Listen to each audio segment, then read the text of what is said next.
I'm fucking ready to bash. It's a monster bash, an epic bash. It's a cow bash. It's a bash. All right. Don't worry, Dennis. I'm not singing just because you're back. It's okay, thank God. All right, Kev. Everyone wanted cow bash. Yeah, but no fucking Kevin singing. So instead of you singing to start the episode off, how about you answer a question from one of our listeners? So what? All right. 600RR up on one. This fucking guy. Every fucking race, this fucking guy. Okay. I already know what the fuck he's going to ask, and I haven't even had you read it off All yet. right. So here, verbatim. Kev, after Argentina, you said Marquez championship hopes were over. Mid-season, I asked you if you were ready to eat that crow sandwich, and you said to wait until Valencia. So, what kind of bread do you prefer? I have an answer for Kevin. Sourdough. Sour fucking dough. That's what kind of bread. No, I'll fucking answer up on one wheel. You know what kind I wanted? A muffin. Your mom's dirty muffin. Serve it up on your mom's muffin. This so I didn't say it. I posted a joke picture from The Simpsons. It was supposed to be funny. Like, this is like the people on our Instagram who think that my news... This one guy's like, bro, this isn't real. It's fake news. I'm like, no shit. Jonas Folger didn't actually complain that Yamaha Map8'd them. Jesus fuck. So that's my answer. Your mom's muffin. Sliced right down the middle. That's That's my answer. Shit right there. Wow. Some rye bread shit I love right there. I love both those responses, guys. Those are amazing. Thank you so much. All right. If you're just tuning in to BrotoGP for the first time, that's the most normal we will sound. The whole episode. We talked about bread, and it didn't get that vulgar. That's perfect. All right. Exactly. So instead of a listener question, I just want to give a shout out real quick to my man Brian Friedman. He actually posts regularly, and his bro Brian's being humble about it, but his bro messaged me that Brian sealed up their regional 300 Supersport champion. Oh, nice. Chip. There's a local regional scene. Yeah, it is nice. I mean, he's the champion of little kids and dudes' girlfriends who want to do track days with their race-obsessed guys and need to have some way to weasel themselves in their obsession. So congratulations for beating middle-aged women, dudes' girlfriends, and like 13-year-old girls that'll be faster than you in like 6 months. Dude, I thought you were... Good job, Brian. Good job, Brian. I thought you were actually going to... You're the fastest mom of the day. I love it. It's like a simultaneous roast and shout out at the same time. It's a roast out. It's a broast out. Oh man, I really thought you were throwing him some props, and then it just evolved after that. It threw him under the bus. Yeah, you pretty much did. Yes. What region? Where does he race? You know what? I don't know. His bro just sent me a message saying, "Hey, can you give him a shout out?" I don't actually know offhand. That's awesome. So, so it could be a dirty fucking lie for all I know. But I don't think anyone would lie about that because that's, I mean. Well, I hope there's actually some talent in that class that's like maybe a bunch of other 40-year-old dudes that have a bunch of money and want to save money on tires, which doesn't make any sense.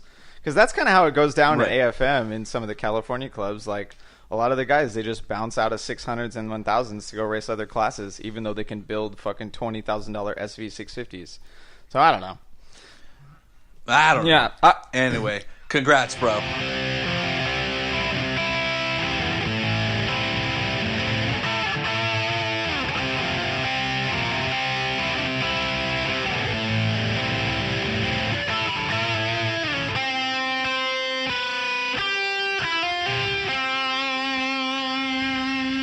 Welcome to BrotoGP. This is episode number 77. As you continue to hear, we are starting these episodes off a little bit different. On the phone, as always, is Kevin. Yo. He's here, and guess what? Oh, fucking God. conspiracy theorist Everett is gone, and we've replaced him with the sultry, accent-loving Dennis. The OG. Oh, my goodness. What's up, guys? He's back. I'm back. It's been We have many new listeners since Dennis has been around. Dennis is actually the creator of the BrotoGP podcast. Not I, not Rob. Dennis is the guy whose idea it was to do. I believe, if I remember correctly. Yeah. That's a good point. Absolutely. There have probably been so many people that have never heard his voice, even though it's his fault, really. Yeah, exactly. He's the man behind the scenes. No, you know what?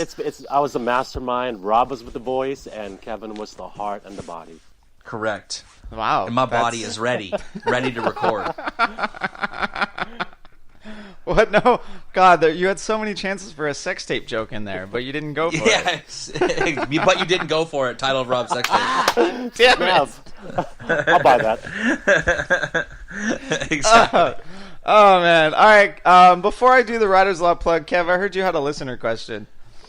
Nah, fuck, you threw me all off. I had it all queued up. I'm going, but I'm drinking. I'm a little drunk. But my man Loud V8 Noises wants to know how likely it is that Dorna brought back a cyborg from the future named Mark Marquez, a.k.a. T-1000, to exterminate every record of Valentino Rossi, cough, cough, John Connor, thus erasing him completely from the record books, mind-fucking his legion of fans into believing a Spaniard is the greatest rider of all time, creating enough obsession to allow Dorna to continue harvesting bodies for their gain. I've watched Marquez save front-end crashes. He is clearly a time-traveling cyborg. Let me let you in on a secret, Mr. Loud V8 Noises. That's like all we're going to talk about for the next 2 hours. Y'all think I'm joking. I didn't think you were going to drop the bomb like that. Yeah. Holy shit. All right, before we get to that, of course, this episode is brought to you by Riders Law. Riders Law, they're your California motorcycle accident injury lawyers. If you don't know, one of the head lawyers, Cy, he actually raced his brand new SV650 this past weekend at the Chuckwalla Valley Motorcycle Association out in the middle of the California desert. And he finally raced a motorcycle. He had a good time. He kept it upright, and I think he beat a couple of people.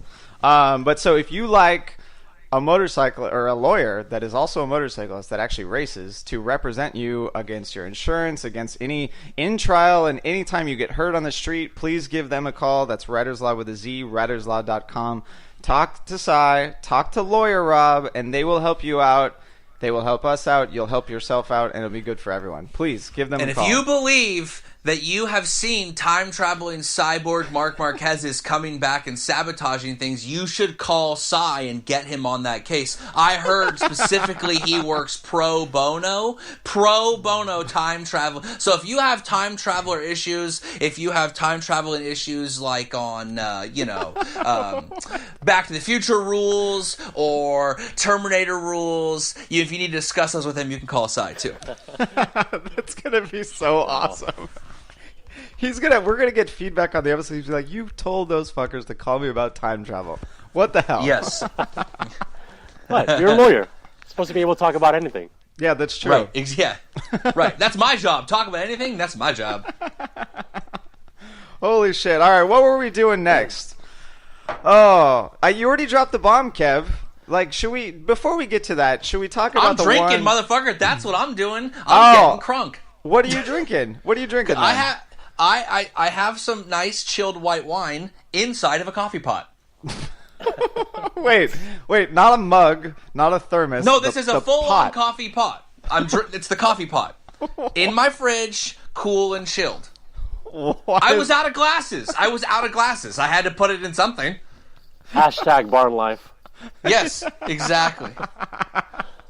You may ask me why I didn't drink out of the bottle, because I have to let it open it up. I'm not a fucking savage. Jesus fuck. I mean, you really did increase the surface area in the coffee pot. It probably is oxygenating quite well. Like, that might be a good decanter. Yeah. It's opening up wonderfully. And this is not a joke. I'm fucking sending you assholes right now a picture of me in my fucking wine-filled coffee pot. There it is. My God, I leave and I come back and you guys are talking about wine, oxygenation. Are you a bunch of wine connoisseurs? Yeah. Apparently. I'm an aficionado. Basically what happened, Dennis, is you left and we decided that instead of trying to force ourselves into Rob's arbitrary 47-minute and 27-second time limit that he thought was optimal for discussing a MotoGP race, we decided, let's see how long Kevin can talk and if anyone cares. And to answer your question, Dennis, it's really long, and yes. Which is also the answer of my sex tape. Holy shit. All right, I'm going to post this picture of your coffee pot to the BrotoGP Instagram right now. Let's see if I can do this. No, I'm not going to risk it. I already posted it on the stories. All right, good. All right, so let's jump into the one burning topic before we get into conspiracy theories. So we have Map8. The one topic before conspiracy theories, and you go into the greatest one of them all. No.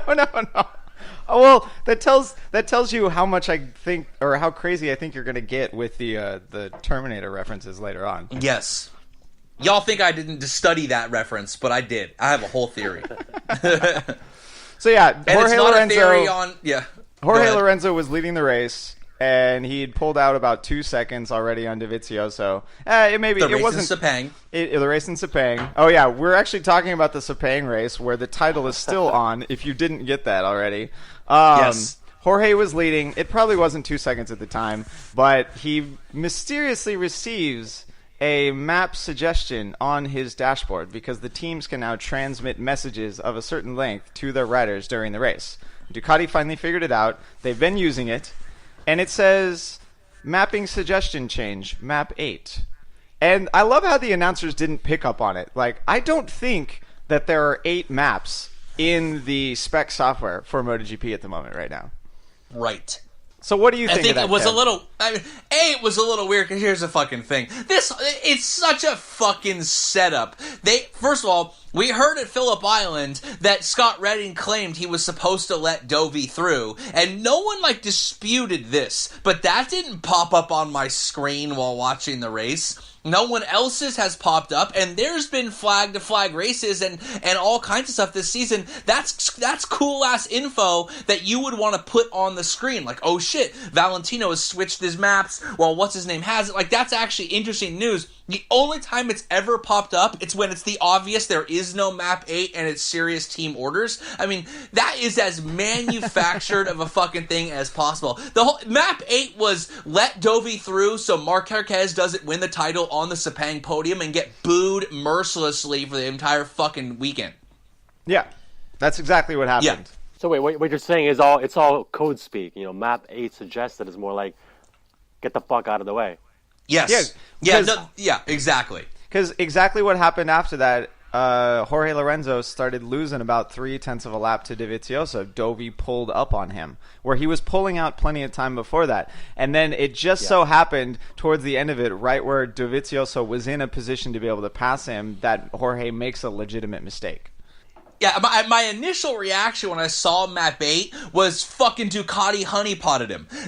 Hey bro, switch to Map 8. It's that dope, smooth fucking engine that you like. It's going to be so good. The throttle response is so crisp and perfect. We just dropped 13% of the power off the top end for those front straights, right? I totally thought is that Map 8 was, it's not hard. Some fucking dude, Gigi tells some guy to roll in at midnight, plug his laptop into the bike, and add Map 8, which is just a slightly even more reduced power setting. The first thing I thought was, oh shit, Jorge ain't gonna do team orders, because that's what he's been saying all fucking week, or all year, and suddenly they have Map 8, Jorge switches to it, and then he's slow. I didn't really think at first that Map 8 was just code for let Dovi go by, because Scott Redding had already said he got the thing that said let Dovi by. But now we can't openly say that, because if Dorna's going to publish our stuff on there, we just have Map 8. Well, and the Scott Redding thing, right? We found out that he was talked about beforehand. We even though Ducati specifically told us that there was no team orders, they were giving pseudo team orders. It wasn't blatant until Scott Redding was actually battling with Dovizioso, because it shouldn't be, right? In the previous round, Dovizioso should have never been back there, and should have never been worrying about Scott Redding, so there didn't need to be a blatant team order. But now we know that Jorge has been pretty good in the rain, at least in the beginning of the races, and he's been able to fight up there. So there was a chance this race that Dovizioso and Jorge would be on track and battling together. Like, you can give a blanket order of don't battle, don't go toe to toe, but that's a little bit different than let him through. Leading from the front. Yeah, and that's what happened this time. The order blatantly, Map 8 meant let him through so that we can not give the title up to Marquez at this round.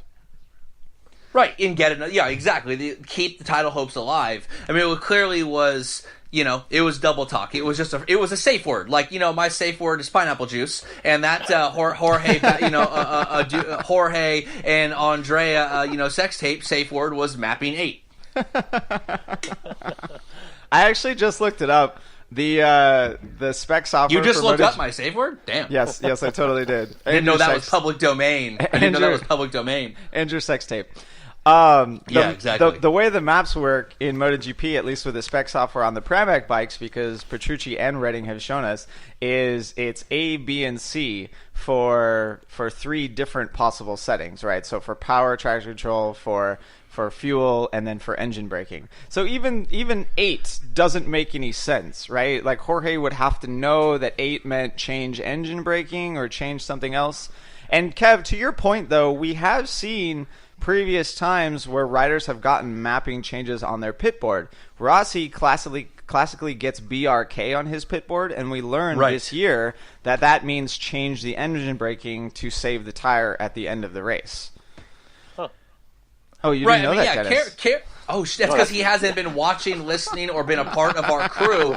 Dennis, divorced us for a hot second. And he submarined us, dude. He straight up submarined us. Like, that girl you haven't talked to in a while, or the boyfriend you haven't talked to in a while, and suddenly they just, hit you up on Facebook. Hey, how are things going? That's when you pop up from the ocean of nothingness, look around and see what's going on with your fucking periscope, and see if you can get in on that action. That's exactly what Dennis did. He submarined us like a motherfucker. Like, we're 22-year-old girls, and we're the high school boyfriend that hasn't gotten over it. She's in college, a sociology major, and he's an HVAC installer or something, kind of not hating life. His hair's going. He's like, damn, what's up with Kimberly? So he hits her up on Facebook, fucking submarined us like a motherfucker. And you know what? Because we let him right in too. We let him right in.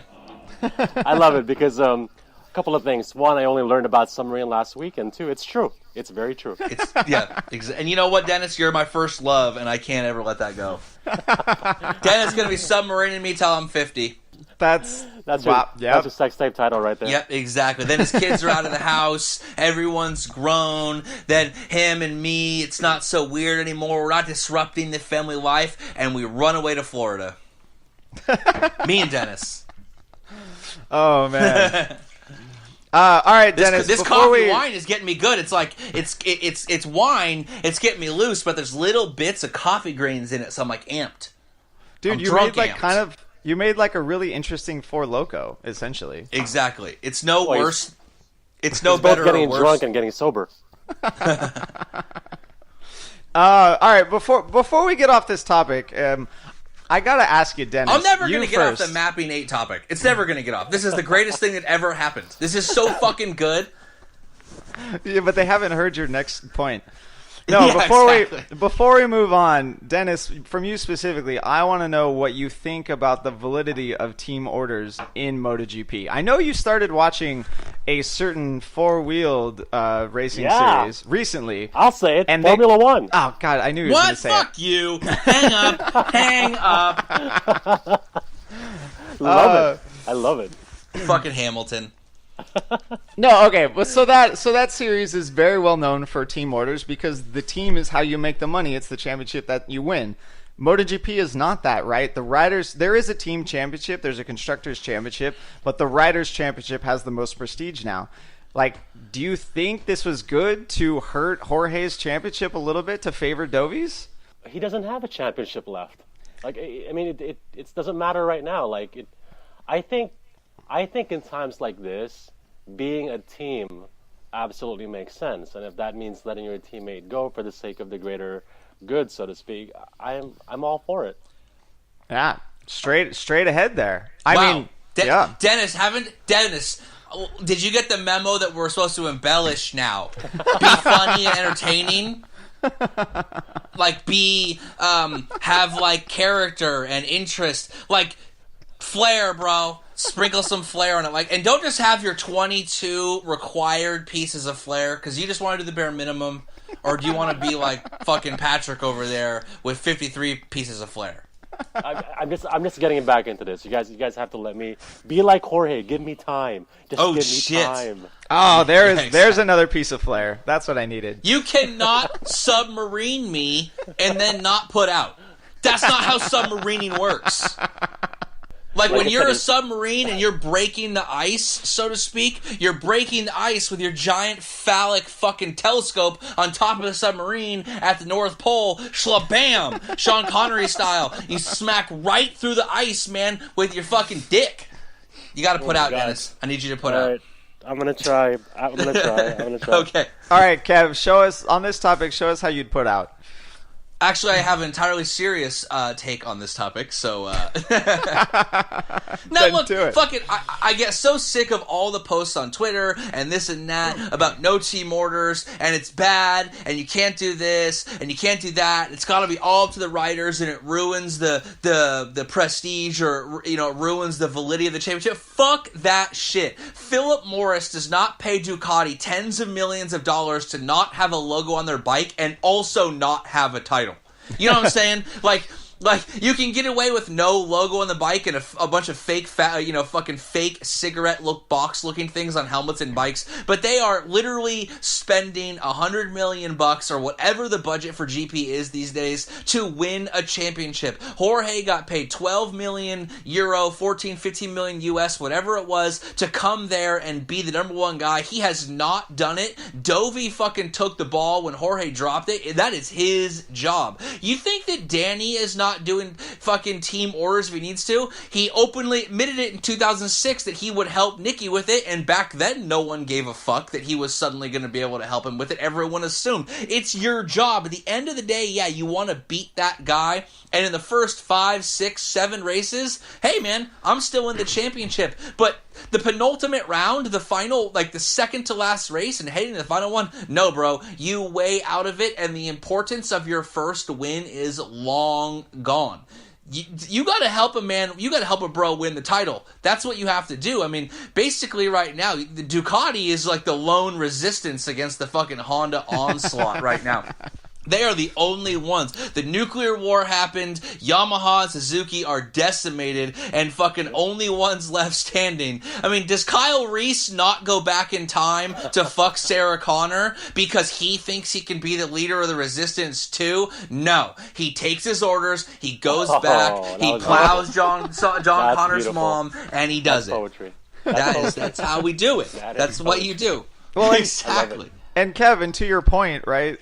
Like, more people are going to tune in to Valencia because the title isn't finished yet. Like, all those fans that want a more exciting race by Marquez, it would eventually have led to Marquez not winning the championship, or winning the championship. And right. And then they won't tune into Valencia, right? Fewer people buy tickets there. Fewer people watch the race because the title's already decided. That's how it goes. Like, the plot line for the entire season is still going on. We still don't know who's actually going to win until you eat that muffin sandwich. Right, yeah. When you watch Return of the King, you turn it off before the 40 minutes of, like, Frodo and Bilbo making up and all that weird ending. You turn it off when the battle's done. You don't keep watching. Because you saw that shit is stupid. When the fight's over, the story is over. Like, that's the cool thing about actual stories. Like, real life sucks because cool stuff happens, and then the shitty part of life just keeps on going. Yep. You know what I mean? Like, that's why real life is fucking lame sometimes. But movies and storylines are sweet because sometimes you fucking yell freedom and then the fucking fight is over, even if you lost. Braveheart was badass even if the hero lost because he went down swinging. And having it end a round early would be lame. You know what I mean? Like, seriously. Well, how many people That's why Rocky 3 was the worst Rocky. He knocked out Clubber Lang in the 3rd round. You know what I mean? Like, it was when you have to beat Ivan Drago in the waning seconds the final round, even in Rocky Balboa when he loses the split decision, or when he beats Apollo because he gets up with 1 second left in Rocky 2. Rocky 3 was the worst because he just beats him in the 3rd round. And he beats him in the 3rd round not using any of the skills that he trained the entire movie with Apollo in LA to learn. So what was the point of that movie if he didn't do any of those things? Fuck. Jesus, fuck. Three movie references in 60 seconds. That's gotta be a record right That's how I do. And he ruined one entirely for anyone that liked that movie. Listen. Go ahead, Dennis. Listen, I'm with Kevin here. I mean, Lorenzo's win on Ducati will happen. And I'm not saying that Dovi's not going to have another shot at the title, which I can talk more about later. But A Dovi Ducati title now is simply bigger than the Lorenzo win on a Ducati. Oh yeah, for sure. I mean, the plot line keeps going. How many people actually went to the last World Superbike race? It was like 20,000 total weekend. Yeah, like 27,000 total weekend attendance. Friday, Saturday, Sunday. That's hideous. And at Jerez. Like, that's Right. really pathetic attendance for a country that is centered out of motorcycles and has a lot of attendance at those rounds. For World Superbike to show up there and get numbers that are worse than Laguna Seca in the United States, where no one really knows what motorcycle racing is, like, that's pretty damn bad. And it's because the plot ended. Right? We already know. Johnny Ray fucking won it. He managed to screw up some of those races. I didn't even fucking watch it. Didn't have any time. But I don't give a shit because the plot's over. Right, like, pro wrestling is it's scripted, so you know what's going to happen, right? But the genius is they make you think you don't know, right? They fucking want, like, you know. What?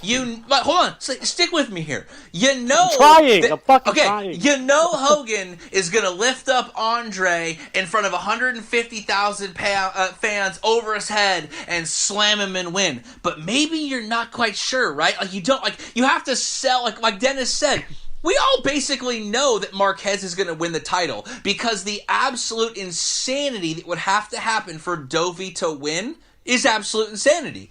But it's possible. It could still happen. Like, the script is written because Honda won't let Marquez lose, i.e. the fucking Illuma Honda, the fucking Dorna conspiracy will not let it happen. Yeah, I said it. They will not let it. But you still kind of think, even after Phillip Island, that he wins miraculously, and you kind of think, shit, maybe he can do it. And that's the key. The story in World Superbike is fucking over, and it was over 2 years ago. You know what I mean? At least the story of MotoGP is not over, and you can basically thank Team Orders for that. Damn. I mean, as much as hard as Skynet is trying to make sure that Team Orders don't help out and that someone else takes the title, they're still in it to win it. And trust me, they're trying. Oh, they're trying. How hard are they trying, Kev? How hard? I'll tell you, they're trying so hard that Marc Marquez is not the first robot they set back in time to stop someone. The first one was Danny Pedrosa. Y'all thought Danny was like, we called him Danny Bot for a reason. The soulless, tiny little, almost non-human machine manufactured by them, sent back in time to destroy the fucking Valentino, power structure. Because they knew that Valentino, once he left Honda, that was done. Honda no more. They had to create a whole new bike, a whole new rule set, a whole new kind of rider. They even called it the new Honda rider. You saw Danny, you saw your Tony Elias's and your Marco Melandri's, these tiny little guys. But they made one mistake on the Danny fucking model, is its endoskeleton frame was too light. And that was the tragic flaw. They tried to send it back in time to beat Valentino, right? But as we all know, he failed. And he failed because you cannot send something back in time to stop the event that made you send it back in time, because it wouldn't be back in time if that event didn't happen. You see what I'm saying? Wait, which timeline? No, which timeline are you? I'm totally lost right now. Hold on. You can't send someone back in time to stop Valentino.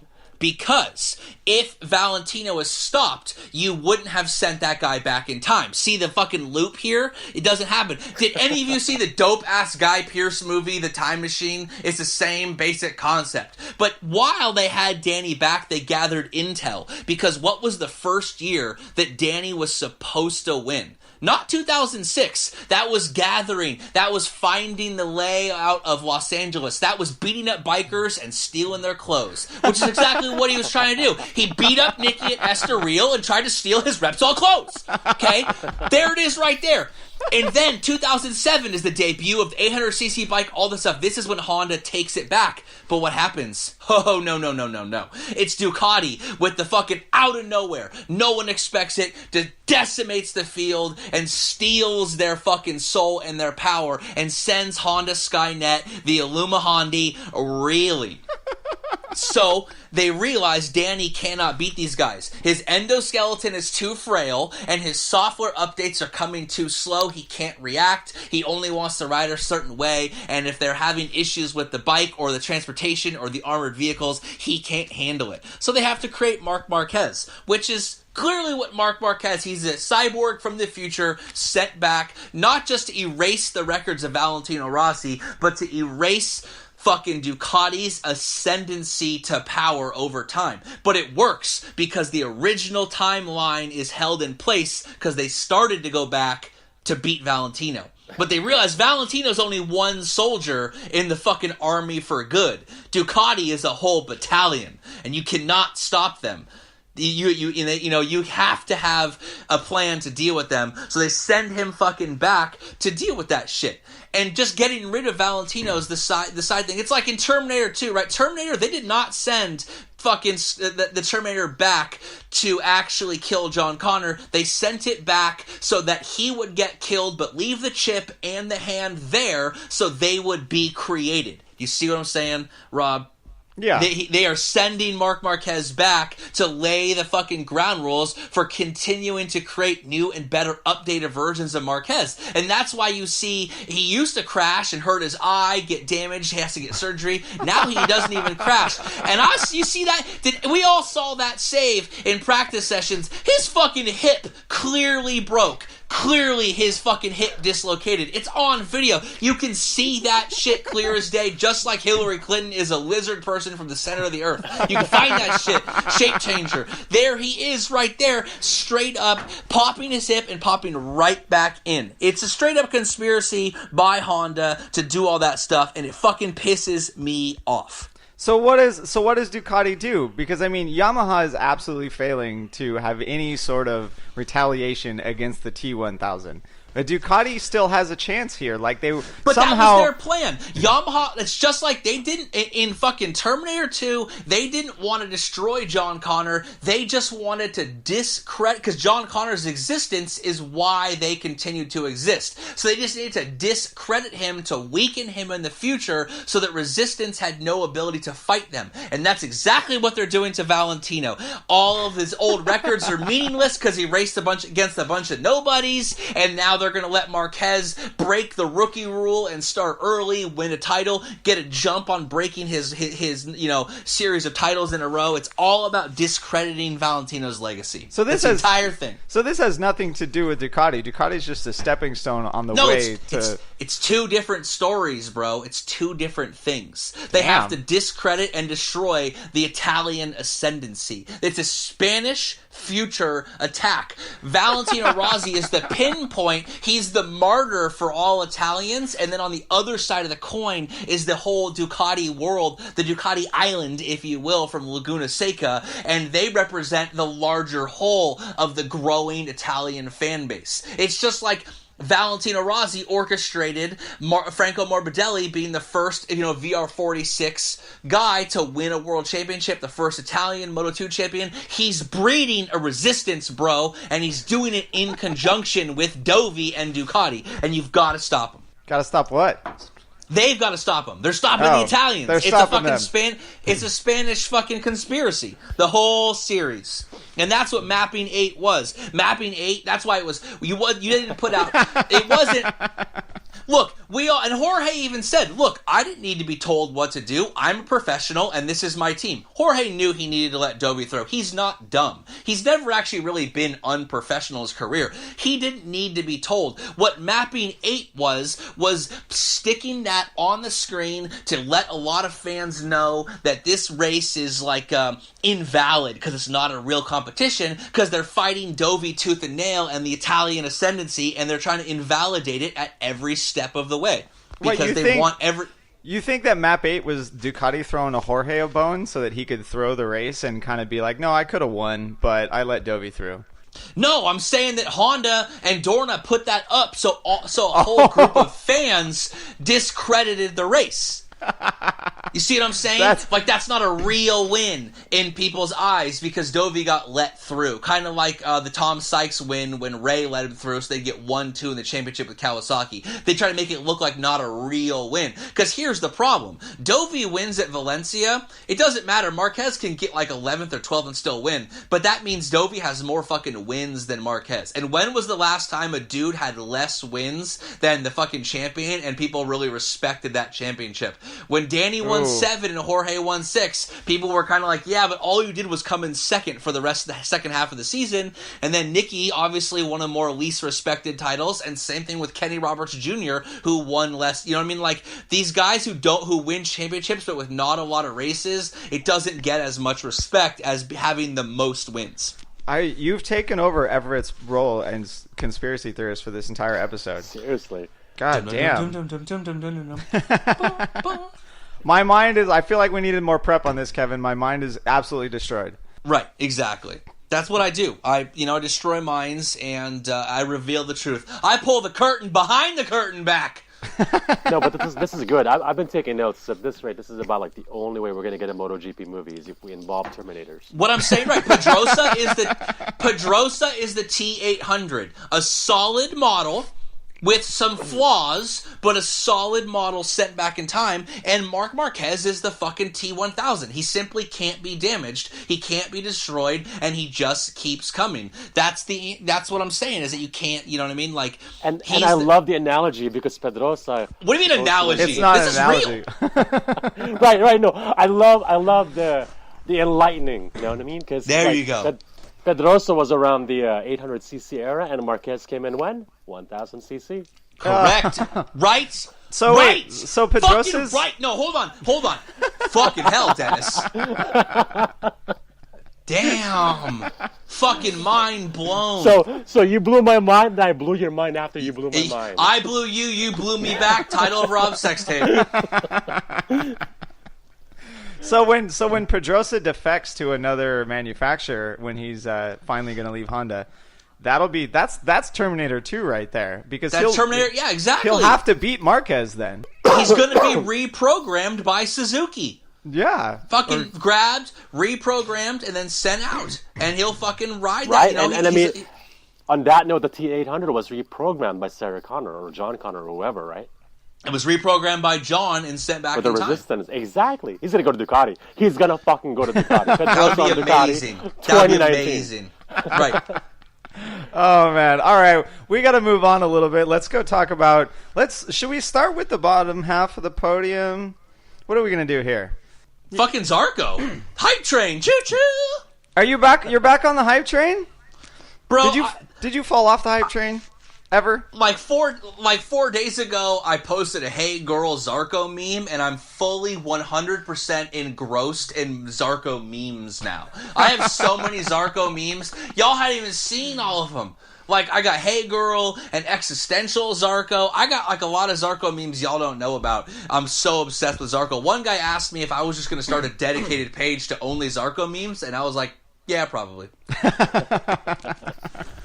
I mean, he told us the entire weekend that he had race pace both in the dry and in the wet, and then he came through during the race. Like, he made that risk with the soft tire, but managed to make it work. Like, he didn't make the mistakes that he had made at prior races that put him much further back after leading early, right? He did exactly what we need to see from a MotoGP potential winner, from someone that battles for the podium. Yeah, I mean, he, to put it the way that I said, that he might use soft rubber, but he can make it last the longest. Hey, girl! Oh, you had to went there. Yes, I had to went there. Is this time travel stuff throwing off your sense perfect. Of present tense? That's blue perfect right there. Yeah, exactly. I'm going to fix that later. No, I probably can't. No. Well, I'm going to... Yeah. Dude, don't fix it. I've been waiting my whole life to use Pluperfect, so don't fucking fix it. Shit. I mean, Zarco rode a great race. He led plenty. He didn't ride like a fucking insane person. It's like we said, Rob, the other day. Like, if you want to get on the podium and you want to win, you gotta have a plan. Like, you can't just ride balls to the wall 100% every turn and fight the guy. Anyone that passes you instantly. That doesn't work. The instant pass back to battle, it just slows you down and lets front runners get away. Zarco rode an aggressive but more measured and calculating race. He wasn't so slow that he was just settling for a 5th or a 4th, in solid top 5. He wanted that podium, but he didn't ride so ridiculous that he let everyone get away. He stayed, he didn't slow himself down battling and let Marc Marquez catch them, and he was able to fight with, the Ducatis for a while before he finally settled for 3rd. I know, Kev. It sounds better if you tell me that I'm right as opposed to me just regurgitating myself. Yeah. Well, we'll talk about KTM later, and then we'll talk about you saying you were right. Damn it. Yeah, so exactly. Let's move on to the 2017-2018 Yamaha then, the factory Yamahas. I mean, a lot of the announcers and a bunch of the journalists and stuff thought they had kind of fixed things at the last round. Maybe they found something at warm-up, But we saw the same shit. We saw no rear drive grip out of them.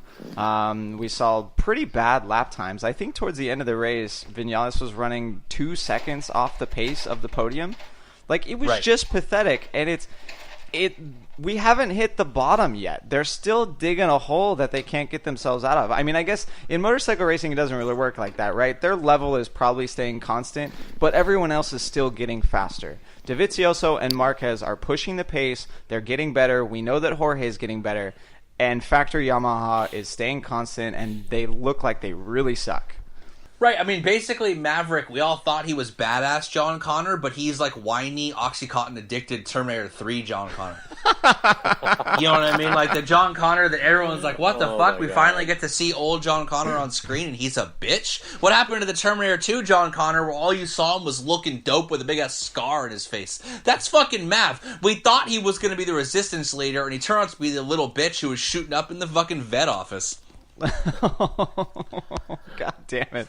How the mighty have fallen from Kevin's predictions. How the mighty have fallen. Early in the season. Down, clearly. Yeah. Yeah, I mean, I really wish Kiara would fucking submarine him. You know what I mean? He needs that chick back in his life like yesterday. Do you think he'd take her back?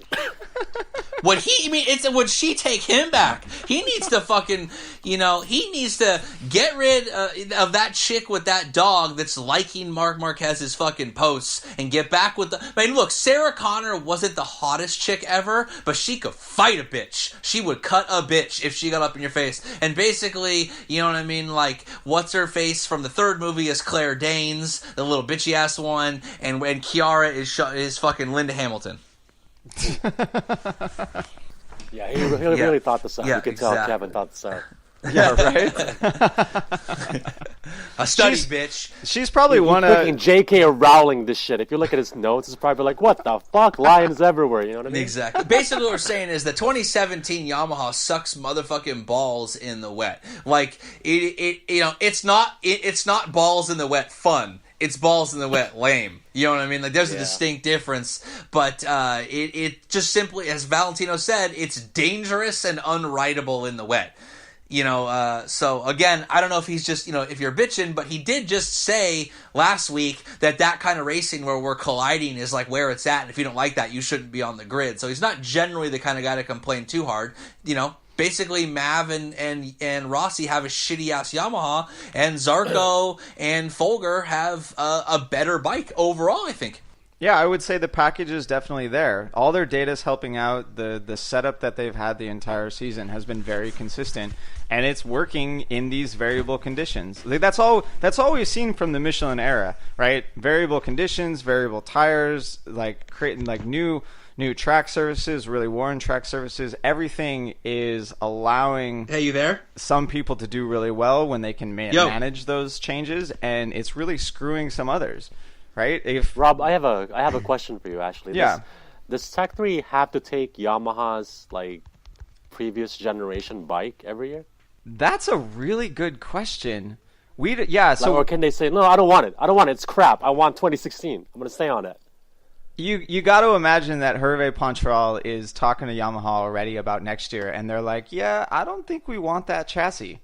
Like, they might keep it. Maybe Yamaha will do a little bit of development on their specific chassis, kind of have a merger of the the 2016 and the 2018, because we already know that Yamaha is already on the 2018 chassis. Like, they brought what they were going to bring to Valencia. They already brought it earlier in the season to fix the problems that they were having, and I would say that it hasn't.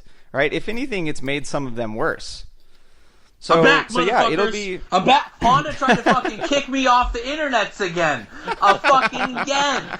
I'm not even shitting you guys right now. From 9:20 fucking 9:20 what was 9:26 to 9:28 p.m. It completely disintegrated. Everything stopped. That's never happened before. That I'm fucking curtain behind the curtain, and suddenly they're getting rid of me. They're blocking my Facebooks. They're fucking taking down my internets on my phone. I literally talk about how fucking Marc Marquez is a time traveling cyborg from the future sent back to destroy everything that's good and holy and Italian, and I'm gone instantly. Fuck Dorna and fuck all these guys. Seriously, I wasn't gonna make a joke about like how Dorna was an international heroin ring because like a dude literally mysteriously died, and I'm like, oh, that's a little weird. But now you fucking kicking me off my phone. Fuck you.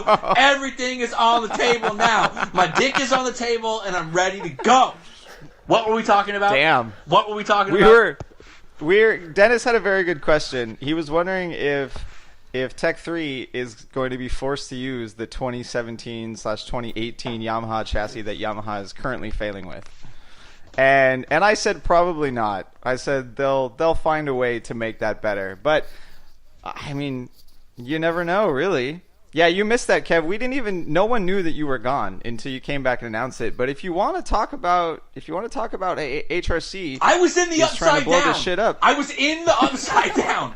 Whoa! No spoilers on that shit. I can't spoil because I didn't even want to record tonight because I wanted to watch the last 3 episodes, and Rob was like, "No, we have to record for whatever reason." And like, I'm trying to watch Stranger Things, bro. I need to know what's going on in the upside down and the motherfucking shadow monster. And now I found out for real. I was in it. The shadow monster's inside me, and he's speaking through me now.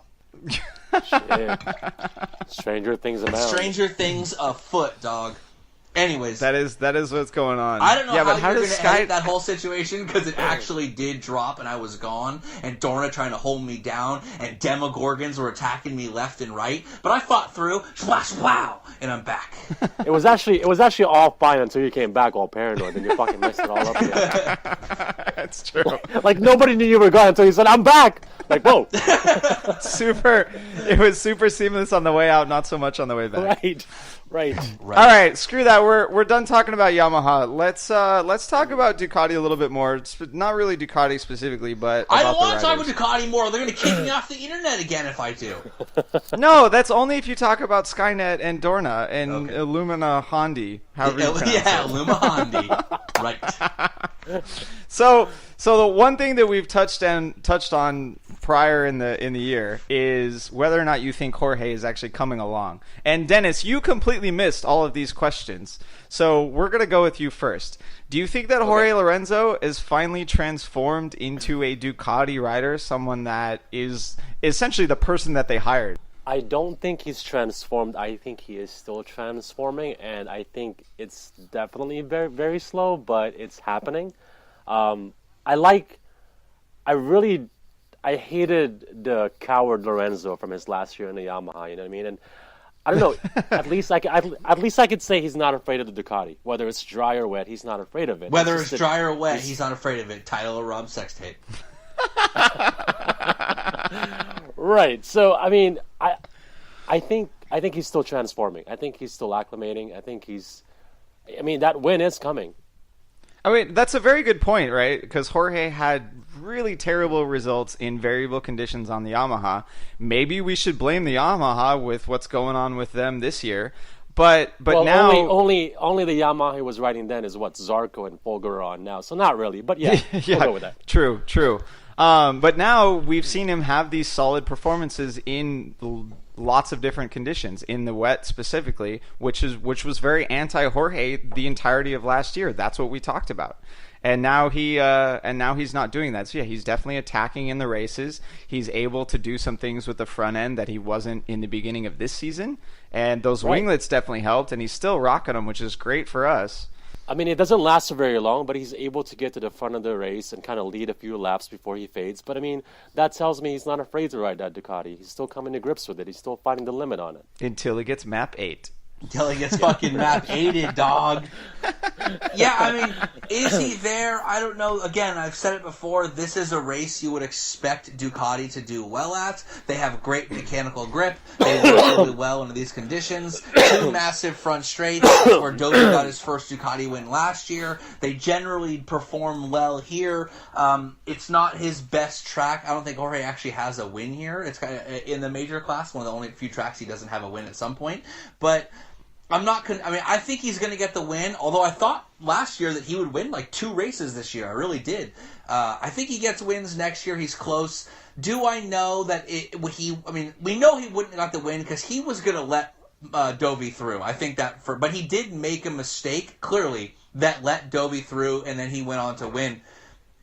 Was that mistake a sign of problems he would have if they were actually battling? And we saw, Jorge might be more confident in the wet now, but is he that confident to battle like Dovi and Marquez did at Motegi? Doubtful.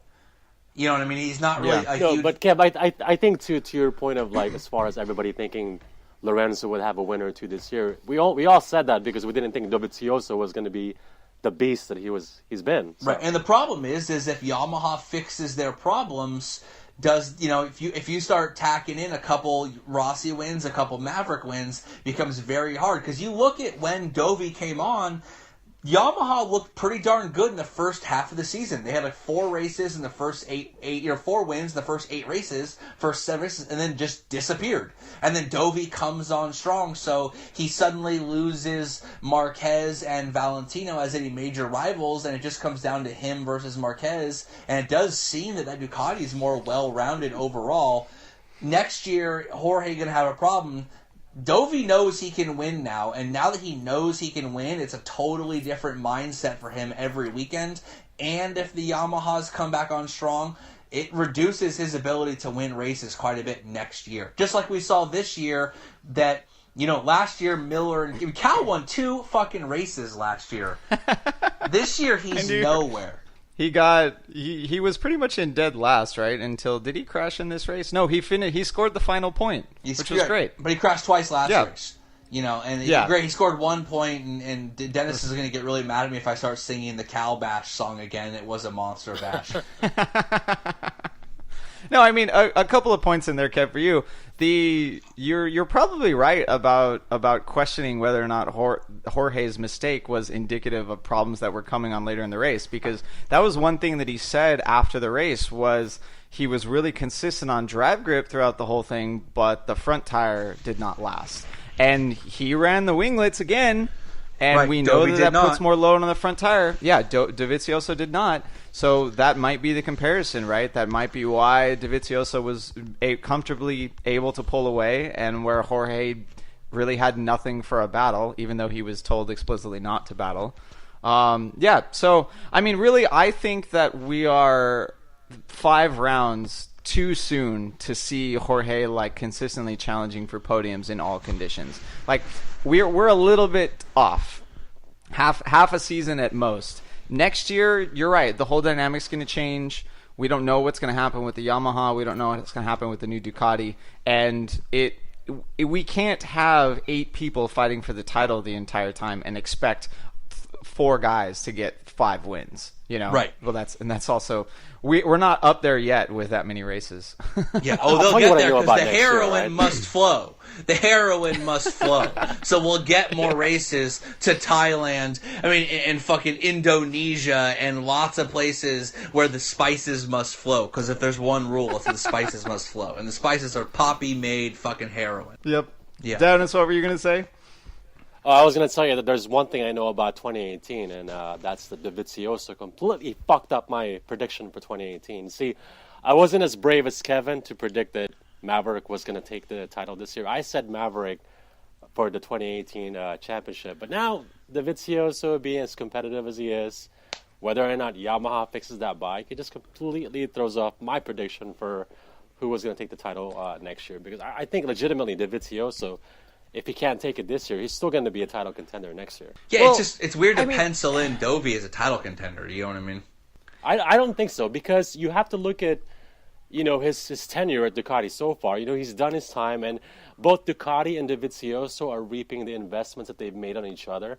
And I don't see them fucking up like the way Honda and Yamaha does with their bike next season. Yeah, but how can you say Ducati's definitely not going to fuck up when Honda and Yamaha have? Right? It's the third, because they're Italian. Because that's it. That's it, because they're Italian. I mean, it's they're third in line for money spent in GP. Honda is way up top, then Yamaha. I actually then have Ducati. an answer to this question. Honda. So do I, but go ahead. Honda fucked up because they have the cyborg, right? Marquez is too good. Okay, Marquez is actually too good, so he overrides problem and massive. Dovi is not too good.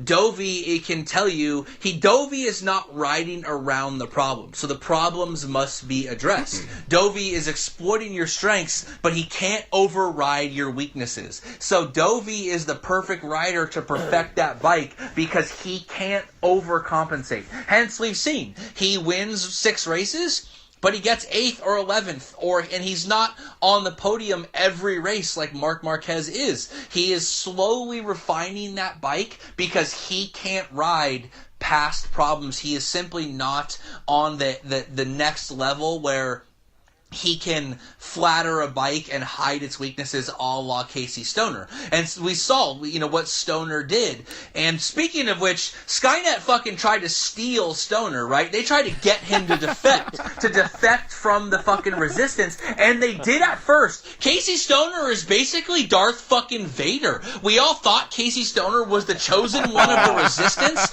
but then he fucking joins the evil empire and fucking destroys Alderaan and kills everyone and all this stuff, and we're like, what the fuck? Moner is evil after all? But the very last second, when Marc Marquez and the Emperor showed their true colors, fucking Casey Stoner raised his fucking Honda up high on his final year, threw it down, let Yamaha win, and defected to Ducati, and he's bringing balance to the force. Casey Stoner is like the fucking Darth Vader. Where do you think he can ride so good, so quick, so talented? It's motherfucking midichlorians, dog. As the number one Stoner fanboy in BrotoGP, I approve of this. You approve of this message. I approve. Right. We all hated him because he was evil, because he rolled in, he's choking bitches, and he's yelling at fucking journalists, and he's basically evil, and we're booing him, and we all thought, and if Valentino was Obi-Wan, fucking Stoner was Darth Vader, man, we all thought he was the chosen one. Well, it turned out he was. Stoner. It just took a turn to the dark side to bring the balance out. Dark Stoner. I love it. Right, Darth fucking Stoner. Right, and his saber is red. Ducati fucking red saber. Right exactly. Through and through. Exactly. And now he's back. So what do they have, Rob? They have the perfect workhorse who will tell you exactly what's wrong and exactly what I need fixed to go better because I can't override this problem. Then, in their back pocket, they got the original Honda genius, the fucking Stoner, the guy who's ridden both bikes and knows he's been on the other side. Fucking Rob, he knows the inner workings of fucking what Yamaha or what Honda is doing. He knows the secrets. He's been behind the curtain. He knows about the heroin. He knows about the fucking robots. He knows about the time traveling machine. He probably brought him. He knows the plans to the Death Star. Right. Exactly. He's fucking, what's her name? Fucking the chick with the like weirdly heavy eye makeup in Rogue One. This is a rebellion, bitch. He rebels. Weirdly heavy makeup. How come that scene wasn't in the movie? That was in every trailer and it just wasn't in the movie. They do that all the time just to honeypot you. Because if the trailer gave away all the good scenes, like that would be it. No, we gotta go back Salvation, when the fucking trailer tells you that the dude is a robot. Then you go watch the movie, and for an hour and 10 minutes, they're building up to the reveal that he's a robot, and you're like, bro, I came here because the trailer and it shows that he's a robot in the first 12 seconds. That's why it was a shitty trailer and not that great of a movie. Come on. Yeah, exactly. No, so okay, so we've got this Honda Ducati thing. I agree with you that Ducati definitely has all that stuff going for them. But how do you get around Yamaha? Like, is it just because Yamaha is a step behind at this point, and they're going to struggle to catch back up? Because they still have more money. They still have Vinales and Rossi who can. Well, Rossi can do wonders with development and manages to put things together on race day. Vinales has all that talent that we supposedly talked about, even though he dumped the wrong girlfriend. You can't count on Vinales as long as his dog's Instagram account is cheering on Marquez. You just can't. He's a lost cause guy. But they can fix that too.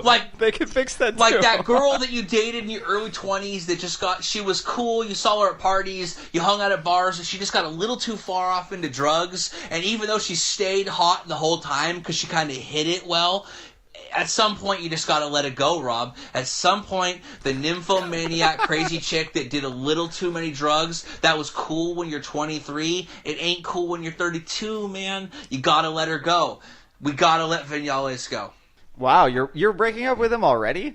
Already? I was on the hype train for like 14 races before I finally gave up on him. That's like this is the shortest relationship you've had, I feel like, in MotoGP. Well, Ione's might have been cheaper, but I sense a pattern here. Like the ones cheaper, the ones that the really bright stars, they burn out a little faster. Is that what's going on here? Yeah. I'm just saying. With your relationships? I thought he was a bad boy, but he turned out to be kind of a fucking, a fake. Like, he was acting tough. He fucking, you know what I mean? He said he liked and did all this cool shit, but it turns out all he's ever done is, smoked a J once in a while. You know what I'm saying? Whereas, that's nothing like Iannone. We know he lives that lifestyle. Yeah, Ione's all about that lifestyle. Yeah, what doesn't he smoke, right? Right, yeah, exactly. No, even though his performance the past round was amazing as well. He got beat by Cal. Yeah, but no mustache. They did not have the wings. Look, we already know the secret is success. It's the mustache ride circle champ. This is stone cold facts. Real news, Iannone and his crew stand naked in a circle illuminated by cell phone selfies chanting mustache ride. It's true. It's not a joke. And Dennis wants to get me off this topic now, but I will spend every single just like I'm going to mention my man Bossum every episode, I'm mentioning the circle mustache ride every episode. And peak frame, but we kind of missed that earlier. Thanks, Knock. We'll get to that later. Yeah, we'll get to that later. Right. All right, we already hit on Dovizioso, so we took care of the entire podium. Shall we move on to the middle class? Because I know there's a lot you want to talk about here. Fucking my man, Franco. Morbidizzi. Morbidizzi. Yeah, exactly. Morbidizzi nuts. Morbidizzi nuts. He is taking it easy. You can kind of say that these days. And he has the same Jerry curl as Eazy-E. I mean, the boys in the hood is always hard. You go talking trash, we go and fucking jack your car. I mean, there is no doubt. Morbidelli only knows one thing, and that's to be legit.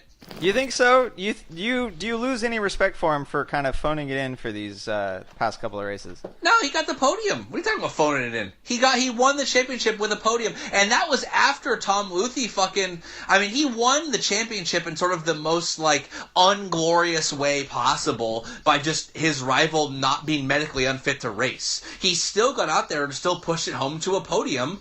I mean, those KTMs are coming on strong, and Oliveira is a real talent. He podiumed to seal the championship. That's legit. Lorenzo's podium to seal championships. Valentino's podium. I mean, the idea that you have to win to seal the championship is dumb. He has the most wins of the season, and he was on the box with some hardware to fucking get the championship. For me, that's not phoning it in. That's letting you know I'm here and I'm fucking ready to go. Yeah, I mean, we've seen a lot of stuff back on social media, and a lot of the journalists are just wondering if he still has that fire under him. And I guess I shouldn't agree with you because it makes for a boring episode, but 2 podiums in the last 2 rounds, pretty solid. He had a bad race at Motegi, but that's just how it goes. He's got Right. he's got 3 of those now this season. So, and he's still putting together solid results. And at the time when he finally just needs to finish the damn thing to get the title over with, he does it. And at other rounds, he's crashed out from the lead. So Right. This is when not you, when Danny you compare Kent. those two. This is not Danny Kent limping home a championship and trying as hard as he can to lose it. You know what I'm saying? Like, he had a bad race, and then he followed up with a couple of podiums to snatch it. I mean, they're still young guys. It's still his first world championship, real world Grand Prix championship. That's a lot of fucking pressure. Add on the fact that he's the first VR46 Academy. Add on the fact that he's got Valentino looking over his pit board. Valentino's out there waiting. I mean, those are big shoes to fill. That's a big shadow to get out from under.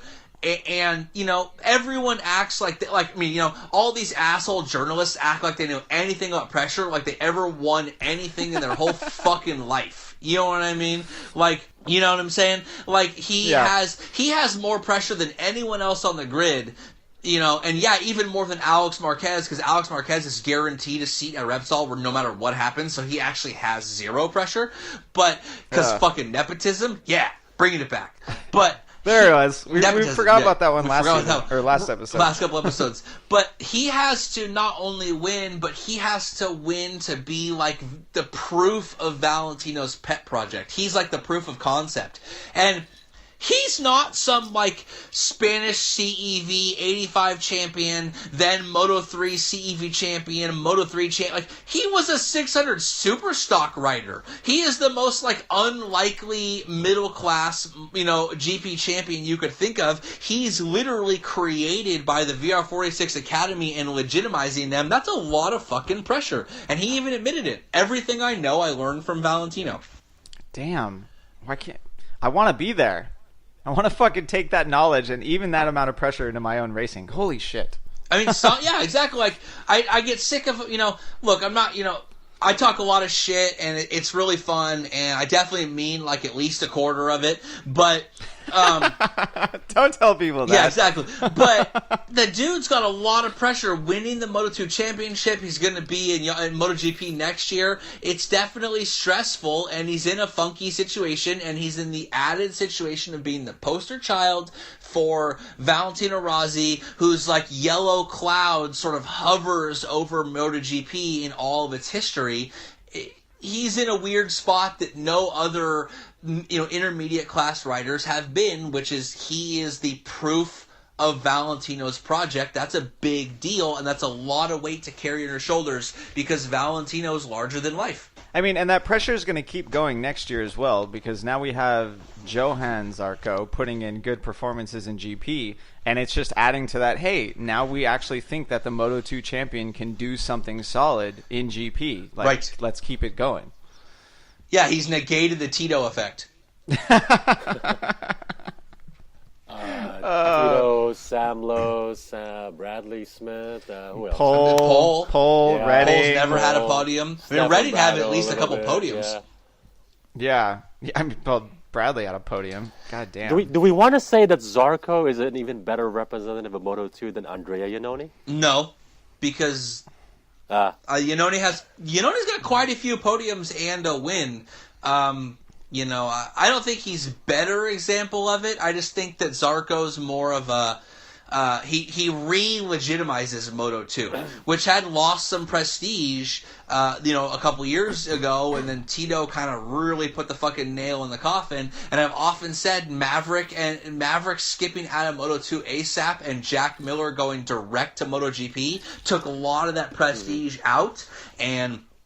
You know, Jonas Folger is adding to it, and we're seeing that Zarco is, you know, again, we've said this before, him and Dovizioso are sort of together define the convention that you have to get the younger and younger and younger rider, you know, to happen. Zarco is, I mean, Miller might have a win, but day in and day out, I bet the house on Zarco over Miller. Oh, yeah, for sure. And even maybe Folger for next year as well. Like, just the being in that team and showing a little bit more maturity and having some solid races, right? Right. Like, yeah. Miller hasn't shown any of that. So Yeah, I'm kind of bummed too about Folger because I had Folger as like my dark horse rookie of the year. If you remember that was my sort of really Maverick prediction looked pretty good when he won 3 of the first 4 races, and I'm like, fuck, man, I was right. What the hell? That's never happened before. But I picked Folger as my dark horse because I thought he was a little more measured than Zarco, and so he would be a little more consistent. He did get his own hometown podium, 2nd place. He's looking solid. Then he gets his mystery illness, disappears. He's taken out by the Luma Hondi. But I think Folger as well. Folger, was not a blue chip prospect in the way that Zarco was, and he looks pretty darn good. It's just going to show you stick a good Moto2 rider on like a decent bike, and a decent bike with a good established team, he's gonna do well. Yeah. That's the problem with Mark VDS. They're neither good nor established. Right.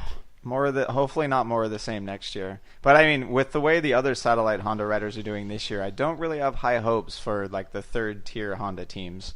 Yeah, they need to pull some money into that or something. But we'll get to all that talk when we finally make it to the off season. So we have one more topic, and I really don't want to talk Rob, about it. What kind of bread do you want that crow with? Yo? Yeah, and it's no one's mom's Rye muffin, bread, Rob, because that's not an option. I think I'll do a little rye bread. I don't know. So what they're bringing up now is the fact that I've been pretty much just a KTM hater for the entire season, and I was said that they would not be able to overcome the dominance and the technical knowledge and all the experience of Kalex this year, and I probably made the prediction that they were not going to win the race. And now I'm really screwed because of the past wrong. 2. Right. Now I'm really screwed. There's a silver lining, all right? Clearly, KTM listens to our podcast, and they used your hatred. Yes. Clearly. Fuel. Yes. Somehow Brad Binder was like, fuck, like these guys are hating on me. I need to put some shit together. And he finally puts it on the box right when Oliveira wins one, too. Like, god damn it. To be fair, I haven't watched either of those 2 races, so it just hasn't happened yet. Yeah, in Rob's timeline, this simply has not happened yet. I mean, Rob, let me explain to you in very clear. I want to paint you a picture. Yeah, please do. The rain is coming down in Sepang, drizzling, but it's still hot. It's tropical. The rain is dropping.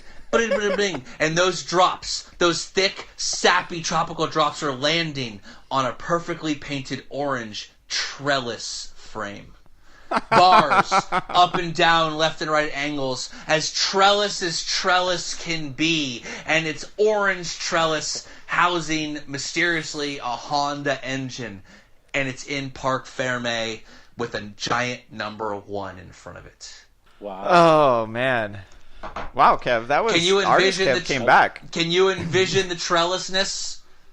The trellisness. No, I'm still kind of blocking it out of my memory. I was looking at their livery today to get ideas on how to paint my bike, and I didn't even see the trellis. It's just, like that paint job is so sick. Because I can paint you a mental picture of that inline 4 engine with 121 horsepower and a slipper clutch, and ever since Marc Marquez cheated and used a quick shifter, now with a quick shifter, you see an orange trellis frame, and it's wrapped around the top, it connects to the bottom, the bottom engine mount, and you see crisscrossing trellis. You're never quite sure if it's the same trellis frame as the previous one, because they're all handmade and they might have varying stiffness for no fucking reason whatsoever, but yet it's standing atop the podium, and there's not a twin spar aluminum frame next to it, but it's spaced between another trellis frame before the twin spar aluminum.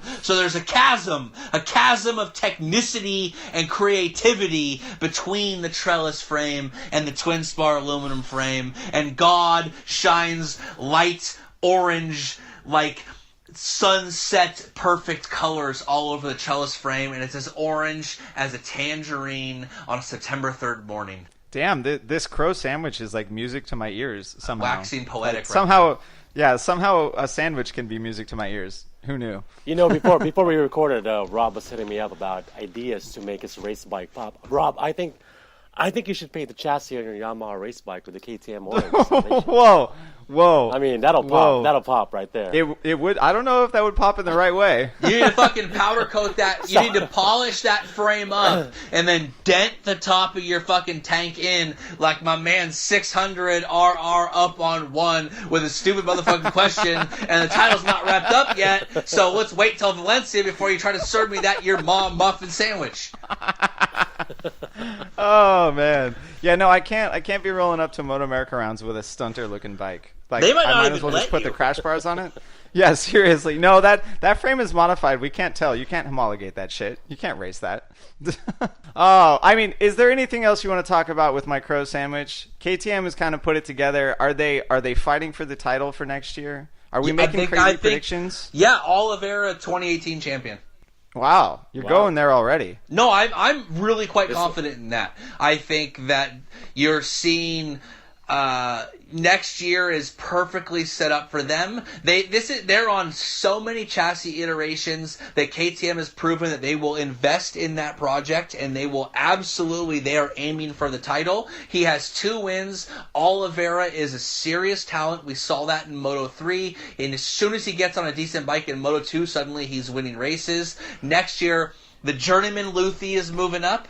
Morbidelli's moving up. Nakagami's the house is cleared of all the stagnant talent. Folger, Zarco, Luthi, Morbidelli, all those guys are gone. A fire has laid waste to the forest of Moto2, but it's leaving a perfect carbon-filled soil for the new saplings to grow, bro. It's a new forest, and a giant sunflower named Miguel Oliveira is going to bask in the orange light of the KTM Championship. I kind of like the new structure that we're going to wine more often out of the coffee pot. Yes, I'm pouring either a little bit. The veins on this coffee pot are the shit. You spin this wine in this coffee pot, and you can really get some veins going. It's a good alcohol content in this one. That's awesome. I am gonna like the sort of the new structure of all the racers in Moto2 next season. Like, we have the young talents of Oliveira and Bagnaia. We have our journeyman in Piscini still there. Right. Maybe Corsi will do good. Like, Binder is still a little bit unknown. Like, it very well could be a quite exciting championship next year between new people that we don't know all that much about. And Mir is moving up. God. Yeah. You know? That's true. Right. Guy who has the chance to break a record that Valentino still holds in the junior class, which is crazy to think that there's a record for most wins and points scored, that Valentino still holds that record. How many races did they run in 125 when Valentino was back in there? 8. Like, Mir's got to have at least Mir's got to have at least 2 or 3 extra shots at this. For sure. But still, I mean, yeah, he has extra shots, but it's kind of crazy to think that he's still on that cusp of talent and ability. I think Mir is going to be one of the rare Moto3 guys that moves up and has success pretty fast. Even more so than Pecco Bagnaia, I think, and Maverick. Yeah, it's still kind of undetermined, though, if Moto3 riders can move up to the Moto2 class. And at the same time, though, say he does really good in Moto2, do you make him stick around to learn the new electronics and the new engine for 2019? Because we all think that the electronics that are coming to Moto2 that year are going to make it an easier stepping stone into GP. And I don't think there are going to be any rides open in GP anyway, except for the shit ones. Well, is KTM going to be open? I mean, you know, they're setting up. I mean, we know that Paul and Bradley are not sticking around, man. That though they are placeholders to get that bike somewhat sorted. They already have fucking Oliveira. I mean, we didn't really mention that Oliveira is the first, Portuguese rider to win an intermediate class race. I mean, that's pretty intense when you're the first guy from your country to do something. In Portugal, you got to hold it down. You got to hold it down, Kev. I told you I didn't watch the race. I'll hold it down all day long. It was a boring race because he clearly and decisively won that. These are not fluke wins. This is KTM has found their answer, and they have refined to the point the bike is. I won't be surprised if he wins Valencia at all. He is absolutely a top-tier talent, and they are continuing to refine that bike and improve it, and now they're expanding to satellite bikes next year with Interwitten. KTM, I see a very clear path to a championship for them if they can keep this development curve going. Yeah, I mean, and that's what you need to win championships, right? If you're not the only chassis manufacturer on the grid, the one that puts in the most effort and the most money is probably going to do the best. Right. It's just crazy. I don't suspect that Calix is giving up, so to speak, but it's crazy that they've let someone like KTM come up so fast. I mean, that's why I didn't expect them to be there this season, because I thought Calix had so much data, so much investment into the class, and they were going to have, and they had Morbidelli, right, on their factory team. Morbidelli and Marquez on their pseudo factory team. Right. I think that those two guys were going to get the most support and be able to challenge or just walk away with anyone and beat anyone that challenged them. But yeah, towards the end of the year. Hubris and complacency are hard to unlearn. And when you've de facto been the champion for a couple of years now, it's hard to get reinvigorated. And I think that KTM is the young up and comer, and Calix is. I mean, even Suter got a win this year. If it wasn't for it was taken back because of engine oil, but I highly doubt the engine oil was the deciding factor. So you see this year that I think Calix is resting on their laurels just a little bit. That kind of brings me to an interesting listener question that Nick Paul from Instagram wanted to know if we thought Binder had a chance next year getting a title, or will he have to wait till Oliveira leaves?